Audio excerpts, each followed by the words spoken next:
This Family Life News podcast is made possible by the support of listeners like you.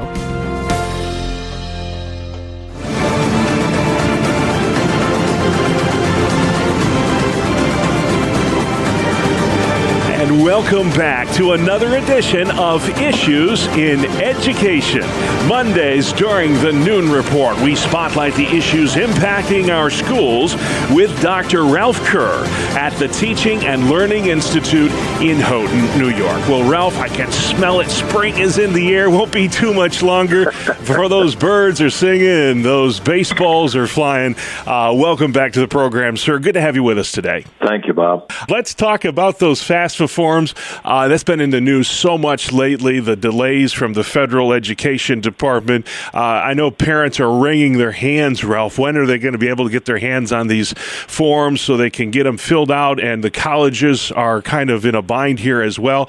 What can you tell our audience at this point? Well, I wish I could give you good news, but as far as I know, things are the same as they were the last time we talked about it. I did talk to a parent this week about it, and he was really discouraged because his daughter would like to make a decision about which school to go to, and they haven't got the information yet. So hopefully it won't be too much longer. I'll keep you informed. Well, I know those forms are so important to determining how much student aid kids will get as they go on to college. Speaking of college and student aid and the like, the White House recently just canceled $1.2 billion of student loan debt, just wiped away for 150,000 borrowers. I thought the Supreme Court had ruled on this, Ralph, saying that the White House couldn't do this. How was the president able to do an end around on this issue? Well, I really don't know, because I thought the same as you did. In fact, I know for a fact that they said you can't do it. But I think what happens is the education department tweaks it a little bit and says, well, let's give this one a try. And so they announce it. Whether it will actually happen or not, I don't know. But if it does, then thanks to you and me for sending more money to the feds, because this is going to create a federal budget shortfall. Some who might have conspiracy theory stuff might think that the reason for doing it is to obtain votes, but I'll leave that up to others.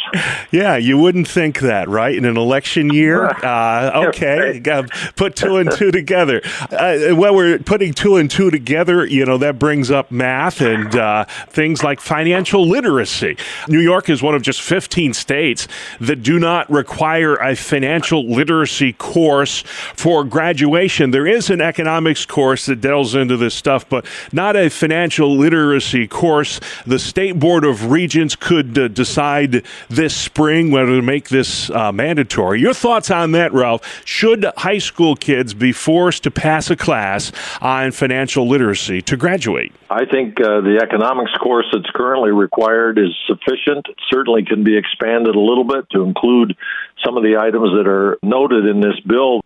The thing that bothered me was that it's a pass-fail course, and it's not to be included in figuring out a student's GPA, so it has no impact on that at all, which makes me wonder what's the point then. Yeah. So I would not support it. I think they can do it through the existing course. Well, finally, Ralph, we want to delve into the culture wars a little bit. There's been so much made about transgender issues in sports and protecting girls' sports. Could not believe this story out of Vermont. A Christian basketball team kicked out of the state tournament, not just this year, but all future years as well, for refusing to compete against a girls' team that had a biological male on that team.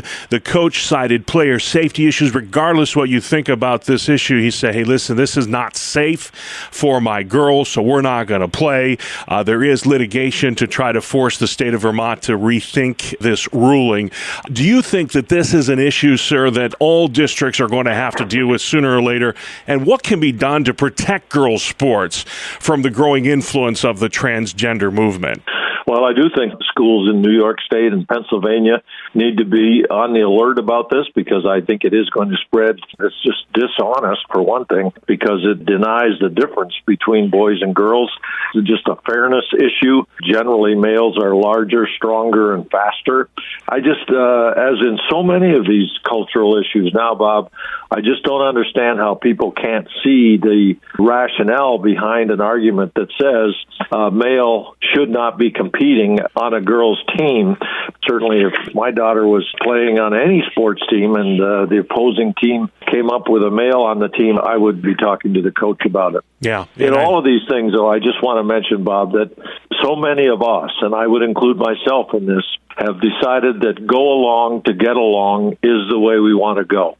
And I want to encourage people today, as I believe the Lord's been encouraging me, that we need to stand up and be resistant to this kind of thing. Amen. And that's why we have him on every week, because he stands up for these sorts of things when others don't want to. It may be difficult, it may be uncomfortable, but it's important because it's our kids who are at risk here, and they're worth fighting for, last I checked. Well, Ralph, hey, we've been a lot of places the last 5 minutes. If folks have questions about any of the issues on today's Issues in Education, you have a wonderful website where they can go. What is that, sir? Thank you, Bob. They can stand up with us at whyrun.org, whyrun.org.